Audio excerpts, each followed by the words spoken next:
ఒక ఆవిడ వచ్చి అమాయకంగా ఏమండి అక్కడ ఒక కొబ్బరికాయ కొట్టామండి, అది కుళ్ళిపోయిందండి, ఎక్కడ కొట్టామండి, ఇది కూడా కుళ్ళిపోయింది, ఏం చేయమంటారు? మరి ఏం చెప్పాలో చెప్పండి మీరు ఎవరైనా.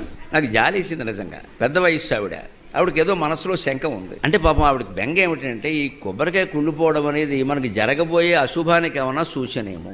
ఎంత గుడ్డి నమ్మకం అండి. మన జీవితం ఇంత చేస్తే కొబ్బరికాయ మీద ఆధారపడి ఉందా? ఇక్కడే ఎందుకు అని ఆలోచించాలి. కొబ్బరికాయ కుళ్ళిపోవడానికి నీ జీవితం కుళ్ళిపోవడానికి సంబంధం ఏంటి? ఎందుకు ఇలా ఆలోచిస్తున్నావు? పైగా మనం కొట్లో కొనేటప్పుడు దేవుడి కోసం అంటే మంచి కొబ్బరికాయ కొంటాం, కానీ కుళ్ళిపోయింది కొనమే. మనం కావాలని చిత్తశుద్ధితో దేవుడికి మంచి కొబ్బరికాయ కొట్టాలని మనం ప్రయత్నం చేసినప్పుడు అదేదో అనుకోకుండా లోపల కుళ్ళిపోతే మనమేం చేస్తామండి? అది అమ్మేవాడికి తెలుసా, మనకి తెలుసా?